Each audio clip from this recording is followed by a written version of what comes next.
everybody. Welcome to Trailer Punk Podcast. My name is Justin Hamlin. Today, man, I am so excited. Today, I have Tom from the Crooked Stuff, the discopunk, electrofunk.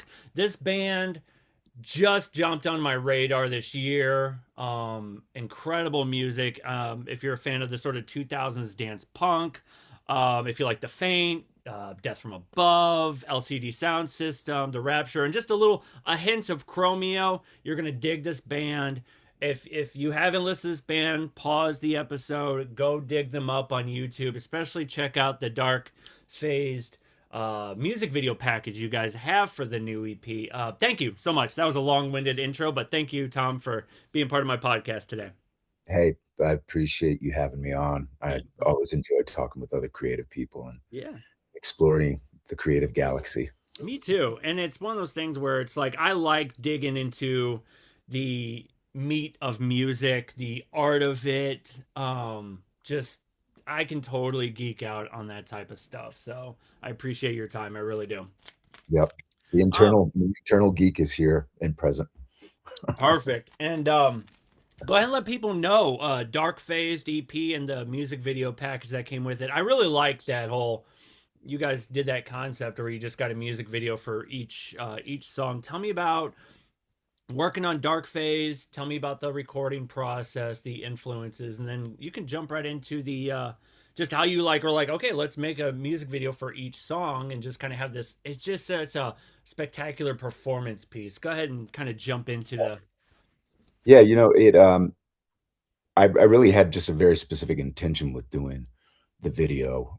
My main idea is I wanted to, because no one knows who we are. Yeah. You know, we're just a blip on a blip of a blip Mhm. on the radar. And so I wanted anybody who came across our music to see that we're actually a live band, that we're a three-piece. We're keys, synth, um, drums, and then I'm on vocals. And we run tracks and stuff like that as well live. Mhm. Um, but the idea is I wanted people to immediately see, okay, this is a live trio.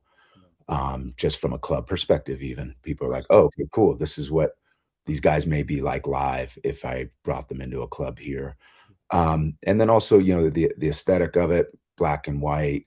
It's actually just I shot it. I made a 20-foot by 20-foot aluminum foil cage. I spent about $200 on aluminum foil, which is recyclable, Yeah, of course.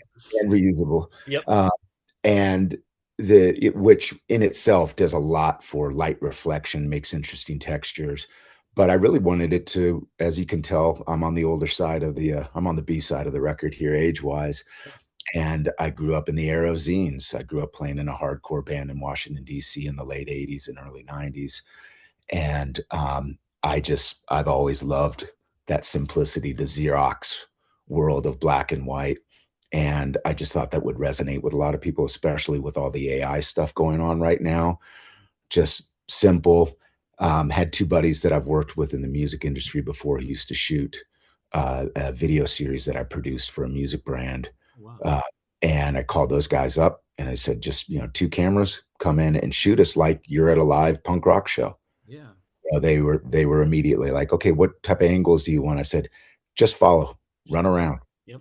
and I'm not going to be, just standing there. We'll move around and just kind of how we would be live on stage. And then the other idea was just to shoot all three songs just contiguously, just run them straight through That's cool. as if you were at a live set. And that is also just to give somebody a nice, all the way through experience of the EP itself, because the songs definitely tell a story, as hard as it may be to figure out what that story is. There's a flow to that. And also from a budget wise as well. Yeah. I did the whole thing for $1,200. That's awesome. That ain't And bad. thankfully a friend of mine who's got a great warehouse outside of San Francisco let us just go shoot in there for free. But the idea was make it as affordable as possible because, as you know, it's very few of us are making money doing this music stuff. So, but it's been great, and I really appreciate people like yourself and a lot of of the very few people who've actually seen them so far. We're getting a lot more play on radio with the actual tracks. The video hasn't really gotten out there as much yet, but just a lot of great reactions, and I think people get the sense of what's going on. So Tell me about the EP itself, because before a lot of people won't hear what we were talking about before, but you were talking about it gets different groups and different genres are kind of attaching themselves to certain songs. Tell me about the sort of process of the recording and kind of what were the influences going into this album. yeah, first and foremost, I mean, just even the band name itself, the Crooked Stuff. Hmm. That name is first and foremost about just the crooked nature of all the different sonic DNA that myself and John, the synth key player, my writing partner in the band, have absorbed our whole lives. And that's, I have to say, it's like I'm not actually somebody who spends a lot of time listening to other music. It's ridiculous to say I do a lot of other things, and it's kind of this thing of where, yeah, probably a lot of, artists or creatives maybe do this sometimes where they don't want to simmer too much in the spaces that they're active in because you're trying to just clearly receive what's in your own existential sponge, Sure. and not be sponging off other people too much. And, but I do listen to a lot of other genres outside of the space that we're in. I like a lot of jazz stuff. I love a lot of metal and punk and hardcore, but, I would say primarily the main influences of us always, number 1, are around the synth. So Yes. going back to Herbie Hancock, Headhunters, '70s stuff, Bernie Worrell, '70s, and then as you moved into '80s, following the synth and all the new wave post-punk stuff, and even Rocket, going back to, Herbie Hancock when he met Bill Laswell, and then Bill Laswell and those guys, reunite with Bernie Worrell and Bootsy Collins Hmm. and Brain. They do Praxis in the late '90s, Oh, and, or no, that was early '90s. Yeah, yeah. early I know '90s what you when mean. they Yeah. Hmm. yeah, and those are kind of the main things, new wave, punk, but I think there's always at any one time in our music, there's DNA of all those things I just mentioned. There may at times even be a little bit of Judas Priest in there. Yep. There's some Talking Heads, there's some Devo, there's, I was loved Echo and the Bunnymen when I was young, growing up on that. Yep. Grew up around listening to the Bad Brains. Like, Yep. it's just all there. I have to say it's definitely not modern stuff. Right. Not that I don't like that stuff, and I know Sure. there's going, but I think what we're trying to do, the Crooked Stuff, is essentially listen to, and sorry, sidebar on that. No, go John, synth player, he's much younger than I am. He's about 20 years younger than I am. He grew up playing in more of the psychedelic rock, funk ahead. kind of scene of the Bay Area. I grew up in the Washington, D.C. area, punk and hardcore, funk, go-go kind of stuff there. But John grew up all around that scene, and he's played with a lot of the players there in the Bay Area. And then he's way into stuff like Weather Report, and Oh man, yep. you go on and on.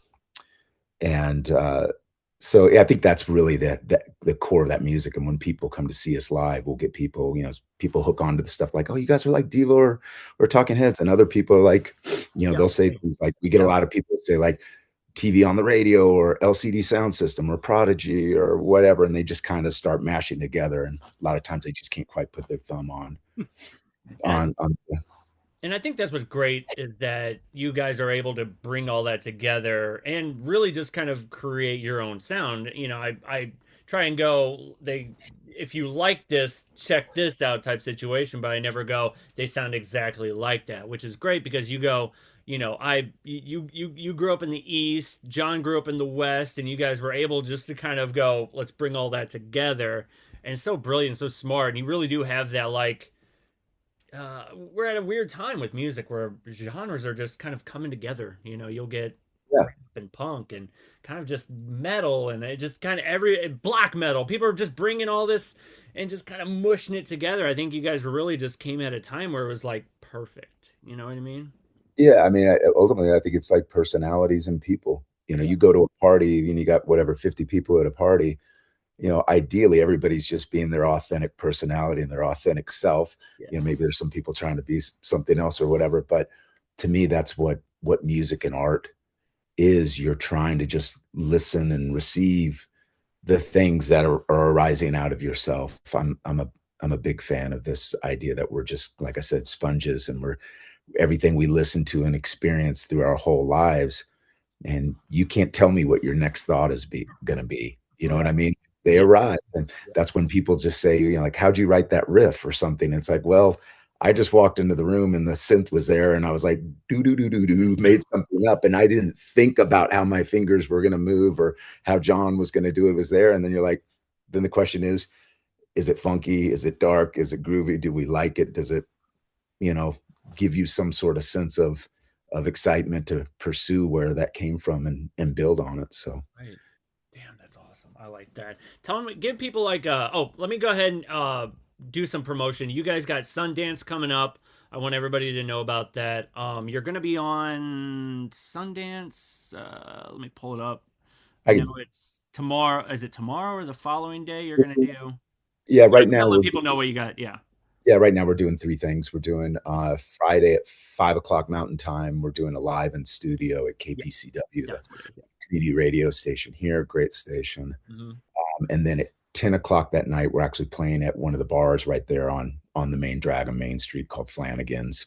So we're doing that, and then Saturday at noon, we start doing the Sundance official stuff that we're doing. So I'm going to do a artist Q&A in their media lounge at 12 on Saturdays, right there on their main media lounge. I'm not sure the exact name of it, but right there on Main Street. And then we're going to actually do a live set at 8:30 in the same space Saturday evening. And then I'm actually actively on a hunt to find a late night party to play as well, There you because go. I drove out from San Francisco in our Sprinter van, and I brought a sound system too. So hopefully we'll find somebody who's I like, hope hey, yeah, yeah. that would be So fun. And tell me about is this like your first sort of like kind of festival like, Sundance? Is this kind of your first like whoa kind of moment, if that makes sense? um, yeah, I mean, and this is uh, yeah, it's definitely the highest profile thing. Yeah. However, I mean, the reality is like we're not a main feature of the festival. We're a sidebar, little Well, it's creative. still cool. Like I've always been a fan of that sort of the festival, especially Sundance. It kind of brings all that together, movies and music, and it just yeah, I love that. And for me, that's really interesting because background for myself is that I've always worked as a designer as well my whole life. I've career has been, making a living as a designer. And so I really appreciate the spectrum of where creative people exist, whether they're in film or music or production or anything like that. So, yeah, I'm a big fan of a place like this where certainly I'd love to be playing some bigger, just pure music festivals and be around just the music scene and everything like that. But it's great to meet everybody who's kind of expressing again, what sets Sponge eyes, and they're thinking purely visual and film, and I'm thinking a hybrid of both, and I think I enjoy being around that kind of mixed cross-pollinated crowd. Yeah, sure. And what you said you're a designer. What kind of got you on that path and what influences like when you're in a creative flow, are you again you go to movies, do you go to, art pieces, magazines? Tell me about that sort of creative process as being a designer cuz I haven't even talked to a designer yet on, on this podcast yet. So you're jumping into something I'm not sure of, but jump in. Yeah, it well, it really started honestly. It's like I moved 15 times by age 15. My dad was in the military. Military, yep. Hmm. So, if you know military kids, a lot of us are moving around and you spend so much time moving and your friend groups are very short-lived. You live in a place for a year, it takes you 3 months to make friends, you're friends for 6 months, and then you're getting ready to move again or something like that.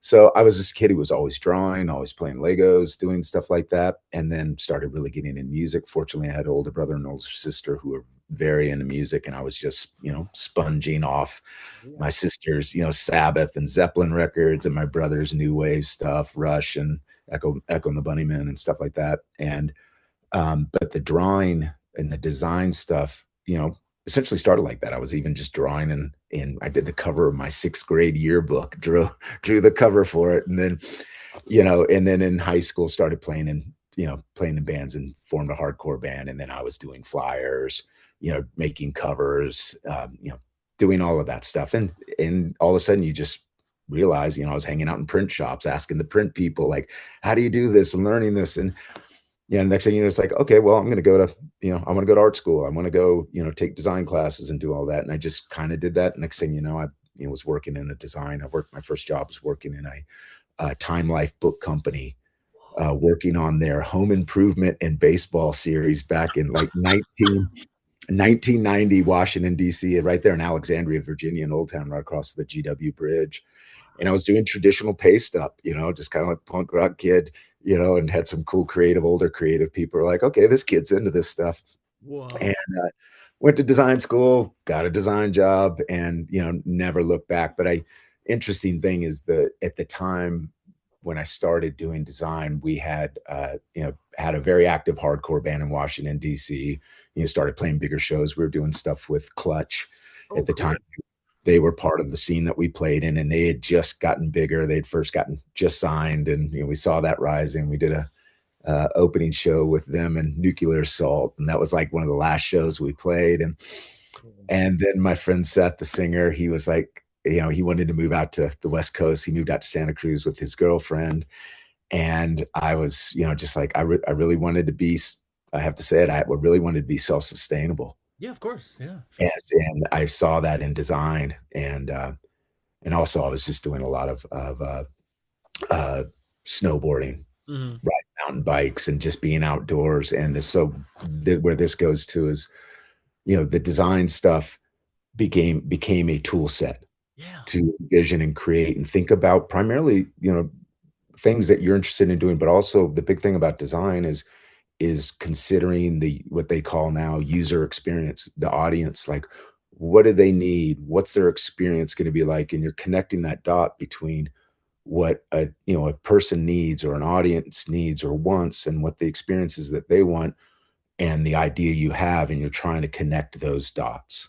And Wow. whether you're doing visual design or music, and I'm not saying that I craft my music so it's like, oh, what do these people want to hear? That's different, but it plays a lot in production of Of how we course. create music. And with John and I, he's a classically trained pianist player, knows all the theory, knows everything.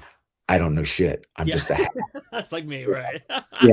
I saw the Circle Jerks play at the 930 Club in Yeah. 1986 or 7. Yeah. I was like, 13 or 14, and I was like, I want to do that. And I went to the pawn shop and bought a bass for $50 or something So like that. fun. Yeah. Um, but the creative process for, going back to the beginning of your question, I know I'm kind of swirling Oh, it you're around. fine. Dig in. So, Uh, when we're making music, the wonderful kind of collaboration and creative flow that John and I have is really that contrast. yeah. The contrast that he knows the engineering, the theory, the structure. I can't even talk about what it is he knows. I just I know that I get I it. Yeah. know I'll make some absurd noises and sounds and play something, and he'll be like, "Oh, that's weird. Yeah. I would have never done that, but what you're doing is this. You're doing this, and it moves to this, and we can then take this other chord and lay it underneath it." And so he's like, he's a sonic engineer like that, and I'm the idiot just throwing out, Mad ideas. scientist. Yeah, that are just arising that, like you're in the shower and you're, humming something and you're like, oh, that's a weird bass line. And Yeah. I get out of the shower and I pick up my phone and I Pick up your phone. record it and I make a demo. And a lot of times his Moog, the Moog synthesizer is really the heart of the The band. crux of it. And Yeah, um, I like to describe it as a sonic navigation tool. for sure. Because when you think about it, everybody's like, oh, a synthesizer. But when you really think about it, yes, you're synthetically creating sound. Yeah. And the amazing thing about it is I can sit there and hum. I'm not going to do it right now because something No, you're fine. It's okay. some bass line, it's like Yeah. whatever it is, Yeah, I something get that. Yeah. and John will sit there right at the Moog and he'll start dialing in until we hit that sound. I'm like, yeah, that's it. Yeah. And so it's like a custom creation tool, an analog synth. Oh, yeah. And so that's kind of where our process always starts. And then we're just from a design perspective, I'm always bringing the idea how to build things rapidly, rapid iteration, knowing when good is good enough, Yeah. moving things forward, chunking ideas so you don't get trapped in the details of something that isn't really revealing the big picture yet. So like I always look at writing a song as the same way that I would lay out a magazine or a book where you're starting to define what the first chapter is kind of about, the second, and you're constantly moving back like you're laying bricks down in a wall, and you're not getting hung up at the beginning or the middle or whatever. You're just constantly moving and building it in layers, Right. trusting that your intuition is you know where you're going, Yeah. but you want to just kind of fill in stuff over time. And as it starts to reveal itself, what it is, I think that starts to then define what the cover actually should look like, Yes. or what the title of the song should actually be. And I think that's really helped where John is an amazing musician, has played live his whole life, started touring when he was like 17. Yeah. Um, but I've got where he has all of that experience.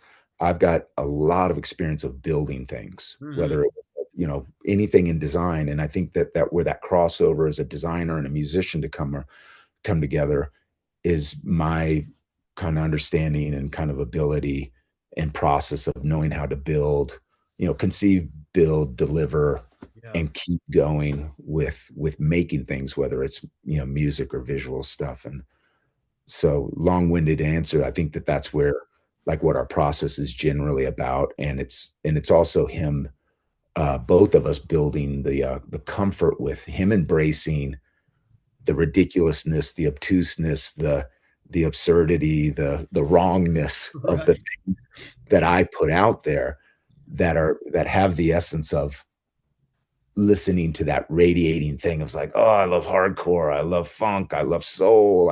And it's just coming up, and it feels funky, it sounds hard, it sounds dark, and you just trust that. Hmm. And for him to embrace that, he's like, oh, I would have never done that, but I have to admit, it tastes good. Yeah. And so it's for him to embrace that. And then on my side, it's for me to embrace him bringing structure and things to it that often, a lot of times at first I'll be like, oh, that starts to make it too polished or Right. poppy or something. Sure. And both of us letting that go to see where it goes. And a lot of times, with anything, you'll start, we also then just kind of agree to let things go. And then we can always strip it back down. Hmm. Hey, that was fun. We added in these things, but it just started not to feel like the vibe of what we're really doing, became too poppy. And Wow. I think then we're just always looking for this balance of, at any one time, and I think a lot of people pick this up in the music. There's a lot of funk oriented stuff in our stuff. There's a Hmm. lot of heavy stuff. There's a lot of quirky stuff. There's a lot of serious stuff. And at any one time, they're always playing off each other. Yeah. Like if there's something that's as heavy as, I mean, I would say that there's stuff as heavy in our music is a lot of hardcore shit. Like if you took some of the synth lines and you plugged in a whatever SG into a Marshall stack and you would be like, oh shit, that sounds like Sleep or something like that. But then we're constantly countering it with something that balances out that heaviness or that hardness or that toughness with something that's quirky or weird. So you can't quite fall in to the camp. And I think that's a big component of what makes our sound. But that's not like also with intention. It wasn't like we want to do this. No, of course not. I think that it's coming from this place of like kind of, at least I know for myself as a person, Yeah. of how I feel. Sure. Like a Like, canvas. yeah, well, just like how I feel as a person. It's like I've seen Slayer a bunch of times. I've seen Herbie Hancock and Wayne Shorter, and I like those two worlds. And I feel comfortable and love and existing in both of them. And there's aspects of me that are constantly, I think, resonating and living in both of those worlds simultaneously. So it's authentic when I hear something. If I'm going to make something heavy, I also want there to be that reminder of like, but life isn't always heavy. It's Right. funky. It's weird. The second they laid down, Kerry King or whatever laid down, a track on one of the lines on South of Heaven or something, or post mortem or something like that. They were probably cracking jokes the second they were done with the take and just being people. Right. And that's the thing. You're teaming up with Rick Rubin, the guy who produced, Beastie Boys and Run DMC, and he just has this hodgepodge of different artists that he's worked with. And then you go Slayer. It's like you have that. He has that. No, he has that ability.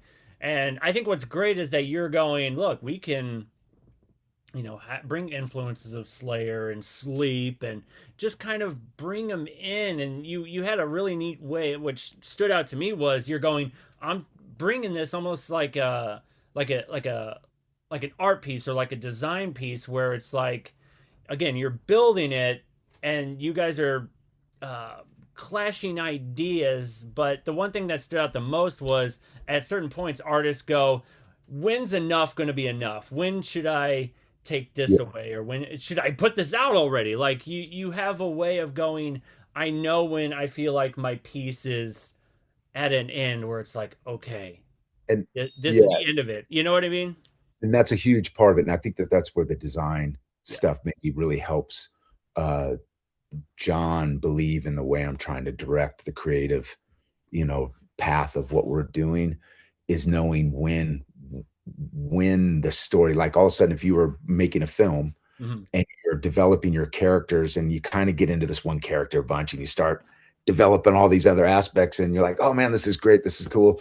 And then you sit back and you watch the film and you're like, wait, hold on. That character kind of all of a sudden went to this space and it kind of blew the vibe of the whole film and it didn't seem believable.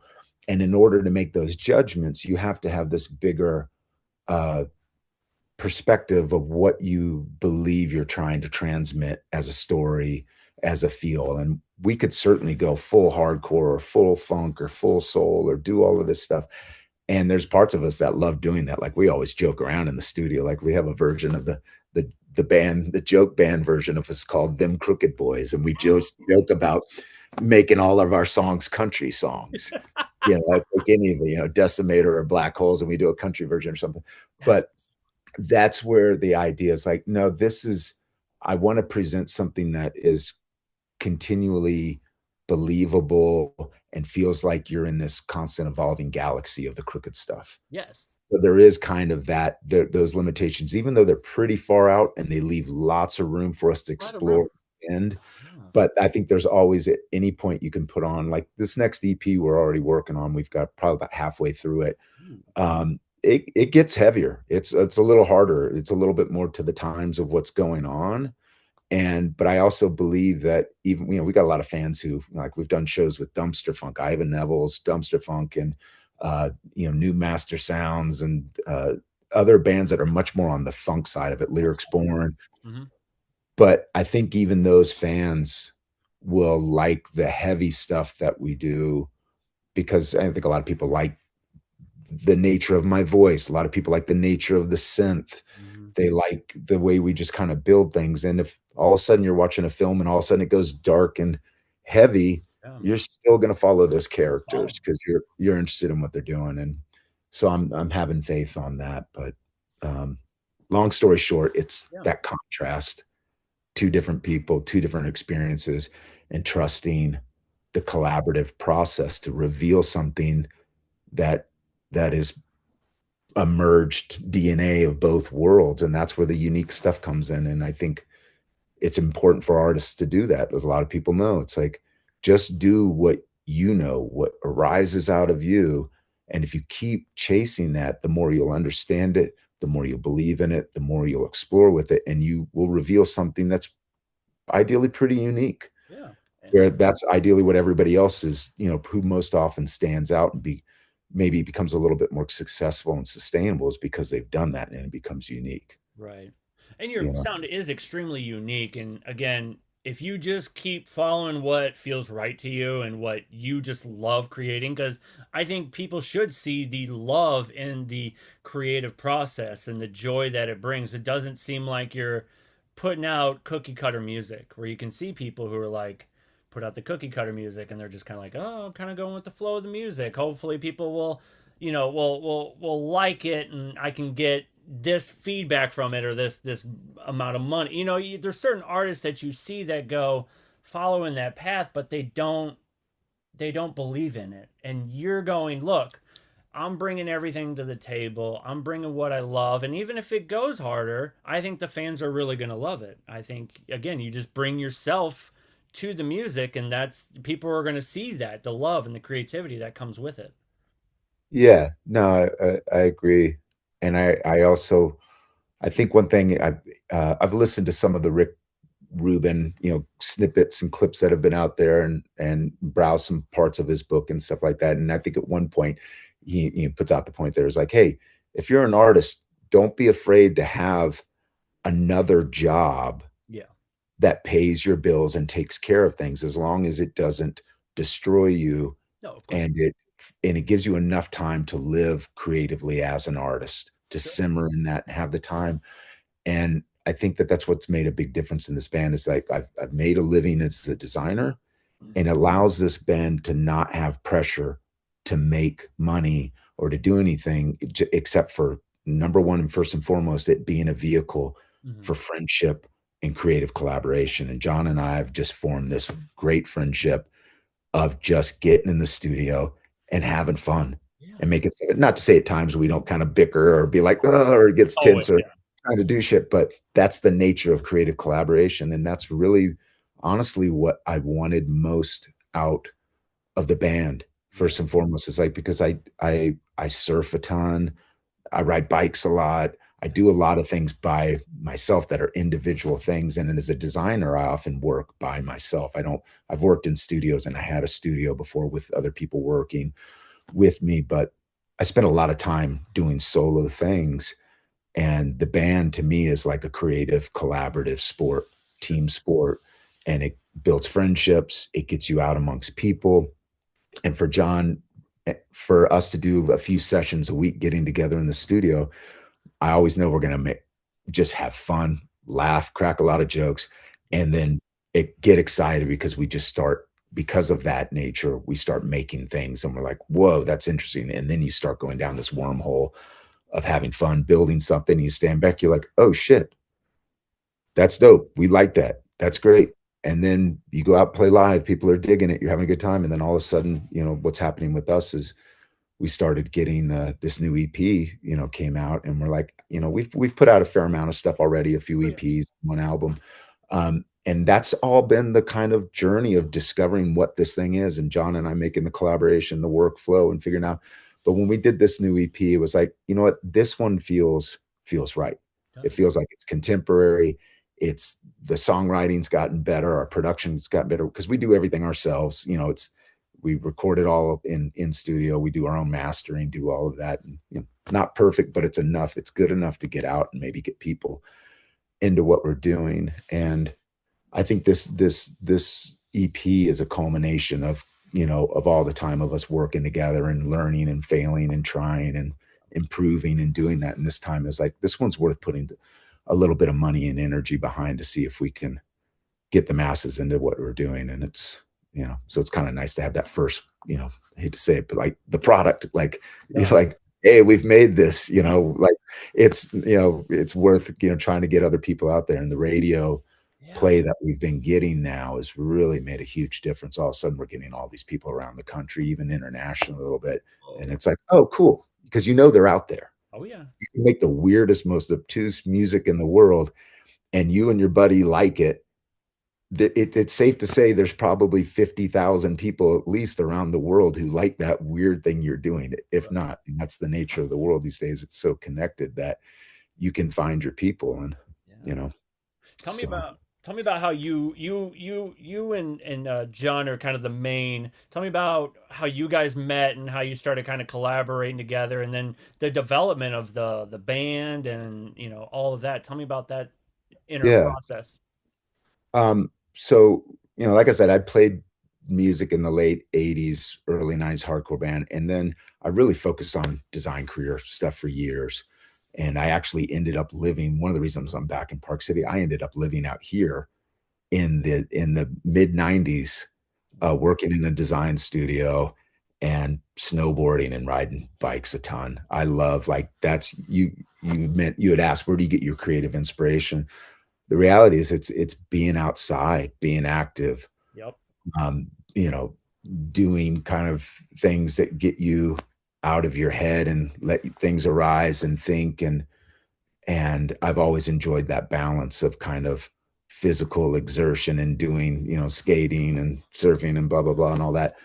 But that's where a lot of times I'll do that stuff. And then the second I get home, Boom. I'll walk in and it's like, oh, I'm gonna play the drum kit or do something, and your brain's activated. It's working. It's um, but so I had taken a long break and I ended up working in the music industry as a designer, helping build a brand called Mono that a Mhm. lot of people probably know. It's a well-known, kind of became a well-known instrument case. We made hybrid instrument cases for guitars, basses, and DJ controllers and everything.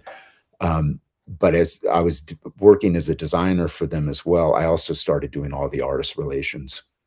And so got to meet loads of people, high profile artists and bands that used all our stuff, including Matt Pike and Yep. Jeff Matz from High on Fire and doing stuff like that, or Thievery Corporation, or, Fishbone, or, I sent some stuff to the Bad Brains to hook them up because I was just like in honor of them. And Thank uh, you for your yeah. inspiration. Yeah.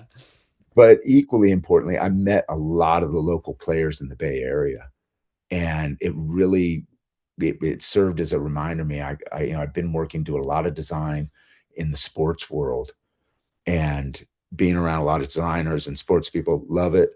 But soon as I was back around doing artist relations around musicians and stuff, it really reminded me. It's like, those are my people. I Yeah. love I love the hang. I Yeah. love the creative jabber and the internal contemplation and the creative turmoil of it all, as opposed to the radness of doing sports. Like, I like doing that to get the physical exertion, Of but course. Yeah. I don't necessarily like hanging out and talking about that. I'd rather like make creative shit. Yeah. Of course.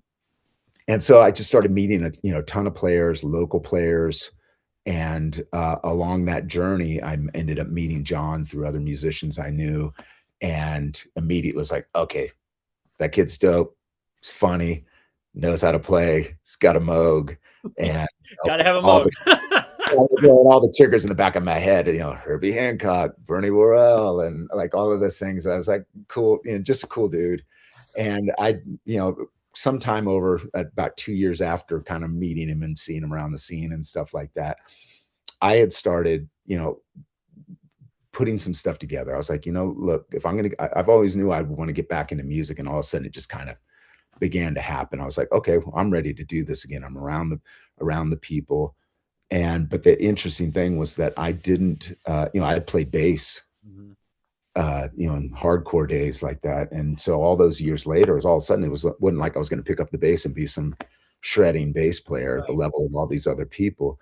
Yeah. And that's where in my mind, I was like, I just had this feeling. I was like, I need to sing. Hmm. That's the only way I'm going to be able to bring something to the table to all these musicians who've honed and craft, their skills for all these years. Yeah. And I just internally, I knew, I was like, I feel like I've got enough in my sponge, Yeah, for sure. and seen enough stuff and been around enough stuff and have enough of energy and attitude and shit like that, that I think I could take a shot at singing. And of course, with somebody who sang in the car all the time, Yeah. and all sorts of stuff, just everything from, and so I just started making some little demos and doing stuff like that. I met a local guitar player at the bike shop that I worked at, Hmm. and everybody was like, "Oh, that guy's a shredder," and curmudgeon. He's like, "I don't play anymore," kind of, like that whole story. And so I bugged him in the bike shop for like a year, and finally I was like, "Dude, just come over and hang out, man. I got a kit. I got basses and guitars over here. Just come over and Just jam, do, hang. Yeah. yeah, do your shit." And so finally convinced him to do it, and we had the best time. Like one night hanging out, and we just switched up stuff. I was like, "Here, you play bass. I'm gonna play drums and sing." Yeah. And I just had an iPad hooked up, and we recorded that for like an hour and a half of just making up shit.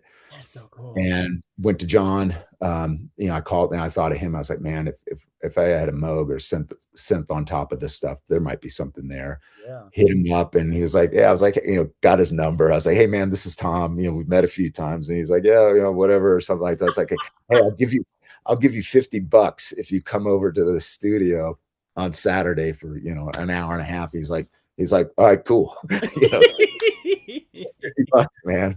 And He came over and it just kind of took off from there. I was playing, and I was originally playing drums and singing. Oh, I'm a hack-ass drummer, yeah, but just singing. Friend Scott playing bass, John playing keys, and then met a local and a Bay Area drummer named Lex Vizon. mhm. Great drummer, heavy player, played with loads of people in the Bay Area, toured with for a long time with his band Vinyl all around Yeah, yeah. the states, and um, I had met him through Mono doing artist relations, and I had hit him up about doing lessons. I was like, "Hey, man, I'm kind of doing this shit. I can't play really. Can you give me his lessons?" He came over to give me a lesson. We're listening to the stuff, and he was like, "Yo, this shit's kind of dope." And I just jokingly, I was like, "Well, you should play drums." And he's like, "Okay." And I was like, and then I was like, "Oh shit, that means I gotta just stand up in the I front gotta and sing." step it up, right?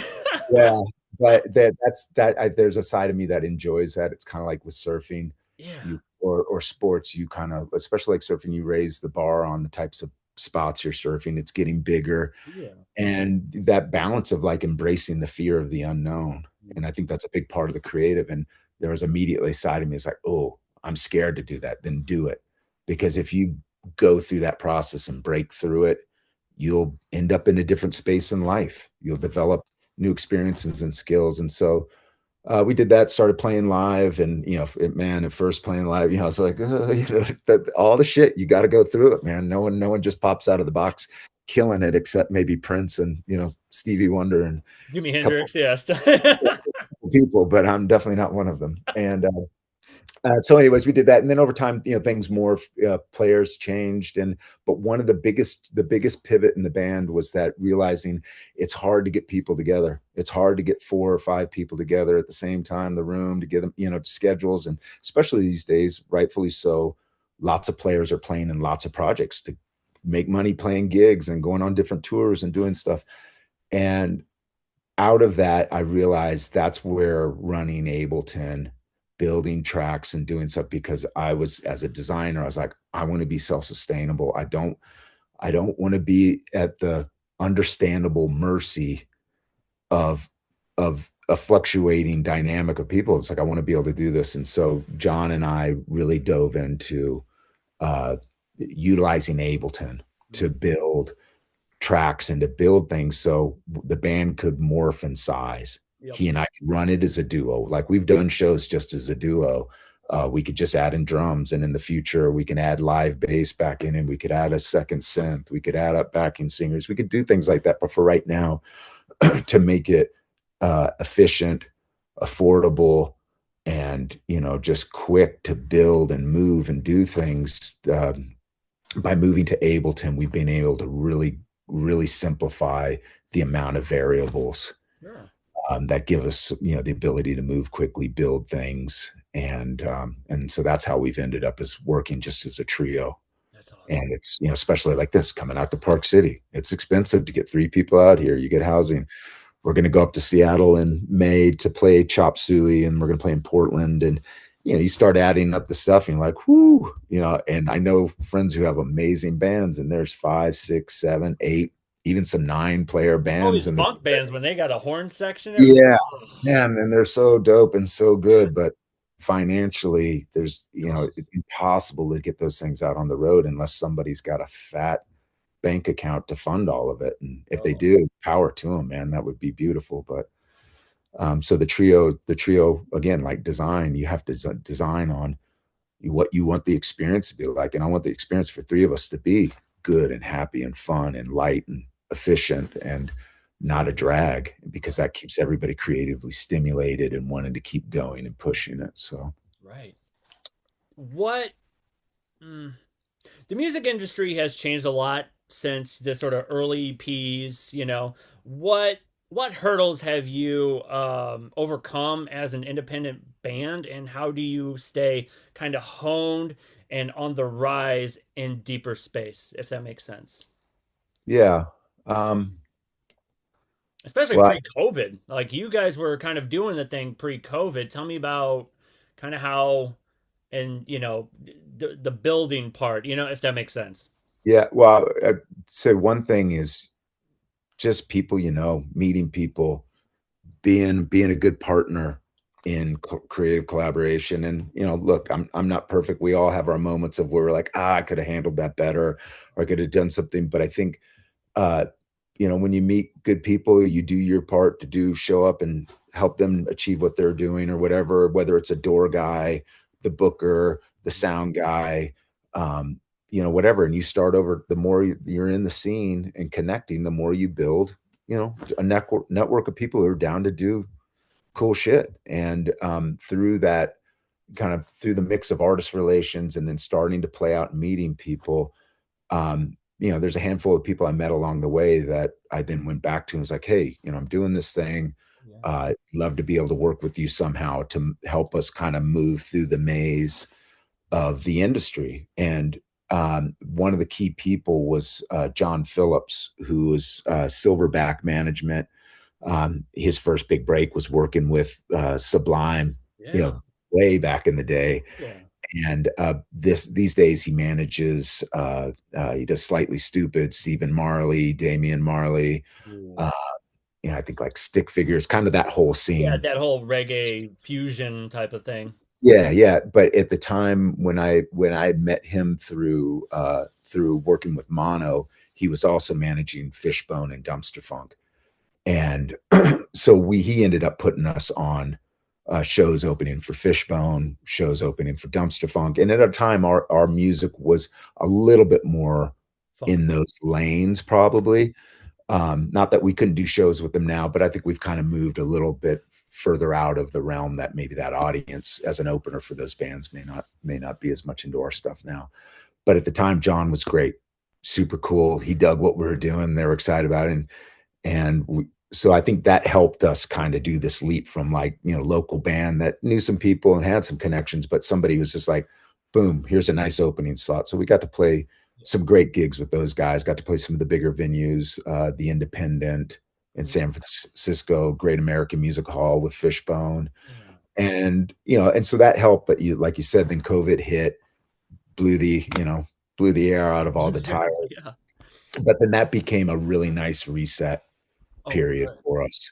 And John and I just kind of really dug in, and that's when we made the album Rome that Yeah. we did that during COVID, and then we just kind of overhauled everything, re-engineered thing. That's when we became a trio, That's cool. and then emerging out of that, um, as far as like how do you navigate, how do you rise? I think number one is just connections, Oh yeah.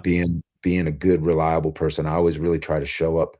A lot of the stuff I've learned as a designer, solid communication skills, being on time, being reliable, Yeah. showing somebody that you're down to support what they're doing and helping them. And then, ideally someday they'll hit you back Yeah. when you're in need or something. Or We're all trying. just the connections. Yeah, you need those, especially, being in the underground of the music. It's like networking and connections is everything. It really is. Yeah, it certainly can, and again, somebody, Jimi Hendrix pops out and then it's like, it doesn't matter what he didn't have or not. Like it's Right. just the music just cut Yeah. cut a pathway through the galaxy for him. Yep. But I will say the other thing is that being everything I learned in design, that if you look at the spectrum of everything that is part of a music project, right? Mhm. The initial creativity, recording and playing live and doing all that. Honestly, it's, whatever, at best 15% Yeah. often of the amount of time you're doing things. That other 85 is, trying to find gigs, booking, logistic management, rehearsal planning, just on and on, all the shit. Social, I mean, that's not even including Social social, media. the Oh my amount of God. social. Yep. Hmm. So the thing that has really played the biggest role in us being able to do what we've done is that I do all of the 85%. And I'm not like, like bragging, like I do it all. No, it's a lot. It's But a it's a it's a weight.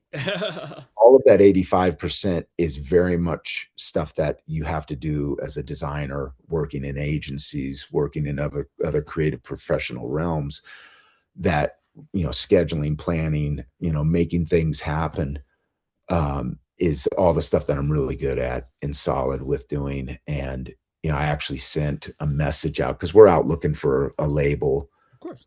Now we're looking for, I'd ideally like to find some management, a booking group. Mhm. Um, And I actually reached out to Steve Theo at Pirate, the group that's shopping our, not shopping, but serving our new EP Yeah.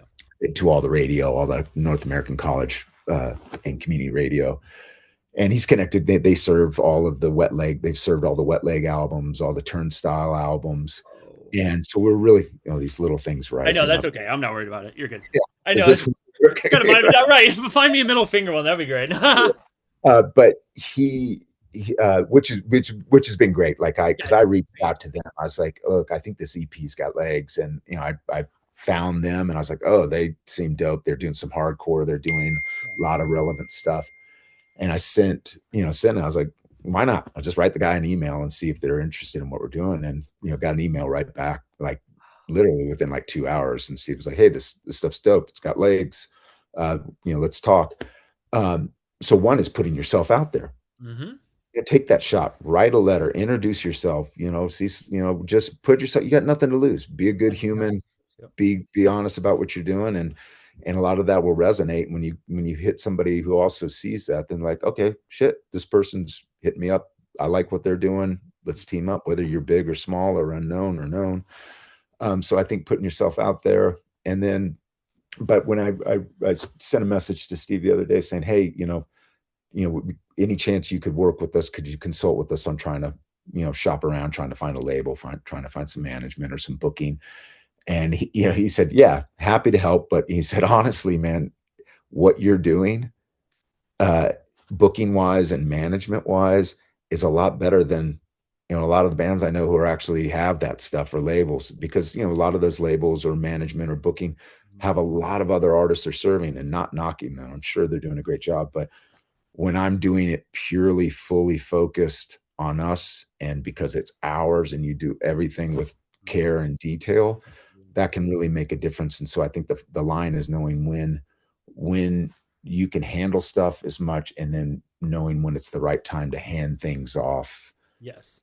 and do stuff like that, not being afraid to do it, but also knowing when it's the right time to do it, not doing it too early, not handing it off and having somebody maybe not give it the care and the energy it really needs to cross that precipice or that gap or whatever it is before you fall into the pit of the eternal unknown. Right. And we're kind of at a weird place where, we don't need a middleman. It helps to kind of take the weight, but again, if you hire a middleman, they're going to want a cut. So one thing I learned with doing the podcast is like, I don't need some guy sending emails. I'm already doing it. And what's the worst going to happen? Someone's going to either ignore me or tell me no. And I can handle Yeah, rejection like that. You know what I mean? The best is everybody goes, yeah, let's do this shit, and jumps right. Like I've never had one artist, they jump right aboard and like, let's go full steam ahead with this thing. But yeah, yeah, that's where it's a weird time, you know? yeah. Well, but the great thing about, we won't go down. I mean, that's what the dark phase DP is about, is Yes. how weird and nasty and crazy. Well, it's primarily all focused on social Mhm. media. Social pull, yeah. This is the Oh decimator. my gosh, This yeah. is the black hole, and this is how we might die this way. I Like, it's think so. all of this. The next EP is a little bit about the darker shit that's starting to happen now. Hmm. But I agree with you. It's weird times and all that, but you know, the tools that we do have that are in some ways may end up being our demise are also the tools that allow us to connect and reach out. And like I'm running social ads in Tokyo right now Yes. for the EP, because it's like, I want to go to Japan. I want to go play in Japan. I want to go surf and snowboard and play music in Japan or So something like that. And because of this, I can do it, and then I can track, and I can go into the artist app on Apple Music, and I can see that people are shazamming oh yeah. Decimator and Die This Way and Black Holes in Tokyo. And I'm Yeah. like, all right, cool. So Yeah. tool sets, the creative vision, the paced dedication to executing and doing stuff, and creative collaboration, and really at the super core of it is taking care of yourself, Yes. being healthy. You you have to. know I Yeah. mean, I'm older, I've certainly have had my wilder times, younger, and Yeah. burning the candle at Sure. all ends and every angle and in Oh between. yeah. but Been there, done that. Yeah. but even at this age, like the sleep, physical activity, diet, all of those things, so you can just have your creative engine just running. Like this is the vehicle where we're fortunate to be alive and have this existential conscious experience in whatever these meat suits are. We don't know, but the better you take care of your meat suit, the further you might be able to explore For this real. experience. And that plays a big role, the clarity, the it's like when we played hardcore, we weren't a straight edge band. Like we played with Murphy's Law once, like we did, like but at the same time, we played with a lot of straight edge bands, right? And I didn't care about being straight edge or anything like that. I liked a lot of the straight edge bands and shit like that. But it's funny now, when I turned 50, I was like, what can I do, man? I'm fortunate to have my health. Mm. Uh, I'm still really active. I surf a bunch. My son is 19, just great kid, and he's just alive and vibrant. And I was like, I'm just not going to drink. I was never like drinker, but I Yeah, had that's how I was. Yeah. lots of time, just Yeah. having a great Hanging with time, the guys. Yeah, I get that. Yeah. being a fool, dancing my ass off, shit like that, drinking beer, stuff like that. But at 50, I was like, I'm just going to cut out anything that just just to optimize my health as long as I can, so I can keep pursuing This. this, Yeah. whatever it is. And I think that the joking tagline that I have that with a friend, a good friend, is this idea that the punkest thing you can do is outlive the man. Yes. you know, and That's so true. there's one man that I know I'm certainly going to outlive right now that's causing a lot of bullshit in this world. So Right. I get that. My yeah, God. yeah. Yeah. So Really take that's care of your shit for real. yeah. The more you're taking care of something, and, I'm not hardcore. Like you can't drink, you can't smoke, you No, can't of do course. whatever. But whatever works for you, that you can be honest with yourself, and you wake up each day going, I feel good, Yeah. feel energized, and I feel inspired. And whatever formula gets you there consistently, Hmm. that affects how you show up for other people, Hmm. how they can read you. And for me, it's really been this thing of like, I feel more prolific in my own small world than I've ever been, and like making things happen, creating things, doing things. And I think you learn that stuff by going through the weeds and the swamps, and you figure out what doesn't work, what the red flags are, what the green flags are. And so to all the No, creatives yeah. listening, yeah, That's 100% because again, I'm 40 and I'm going, okay, I quit smoking, quit vaping, quit drinking. I wasn't a big drinker, but I just was like, there's nothing's good going to come out of that, by the way. So it's like, and I stay focused on just, staying active, staying healthy, eating right and working out. Like I've been on that path, and not just that, but it's like, okay, focus on your mental health too. You know what I mean? Like you really got to like pursue that because anything, especially the phone, it's yeah. really going to do a lot here. You know what I mean? So, yes. Yeah, that's what the black holes and Die This Way and Decimator are all, as kind of blurry as the messaging may be in there. If you listen to the lyrics, it's about that. Yeah. And we're all going through it. Our kids, our friends, our family, and creativity. Though you can have sparks of creativity in darker and heavier and kind of twisted times. At least for me, I find that the clearer, more steadily energized, paced thing really delivers. You have to So, do it. Yeah, for sure. Okay, and then I'll go one last question. I'll let you go. What's next for the Crooked Stuff? Any hints? Well, obviously you had some new music. Any collaborations? And where do you hope to see this in the next 5 to 10 years? yeah, I mean, right now I'm just focused on the next year. Yeah. I think we've got this next EP kind of almost in the can already. Excited about that and the timing of when we do it. We're already playing some of it live. Yeah. So right now it's just get out and play live as much as possible. Like we are a live band, and it's like people who come to our live shows. To me, I always joke it's like we are a hardcore band disguised as a dance band. Yes. You know what I mean? Yeah. Well, hardcore scene, you're throwing elbows and dancing It this way. works. Yeah. But I love playing live. I love the energy of it's like surfing at night. It's selfishly for me, it's high energy. You're moving, you're in the moment. Yeah. So I just want to play out as live because that's where I think our growth will come from. People really dig the live shows. So just getting out and expanding. We're going up to the Pacific Northwest. I'm working on trying to get gigs in Austin, Dallas, and Fort Worth right now. and then down in like San Diego and LA area.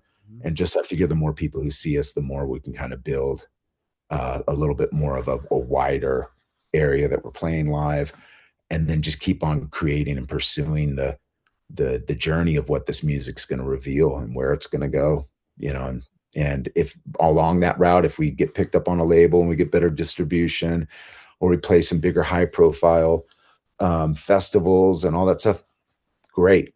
If it happens, it happens. If it doesn't, it doesn't. I don't know. But right now, I'm kind of really feel like we're right on the Water. edge of this Yep. atmospheric Yep. breakthrough. And what I've been saying to John is like, if you're trying to break through a wall, if you just kind of hit it Yeah. slowly and not with everything you got, you're eventually going to run out of energy and you will have not broken through the wall. But if you take a solid, consistent, some hard slaps at it when the time is right, when you're energized and ready, and somebody's on the other side of the wall going breakthrough, that's when you strike. They're like, we strike now kind of thing. And I'm really trying to take that energy of like, hey, there's some buzz going on right now. Just go for it. Put Okay. everything you can into trying to get through into this next realm. I always joke, it's like we've built a funny car, Mhm.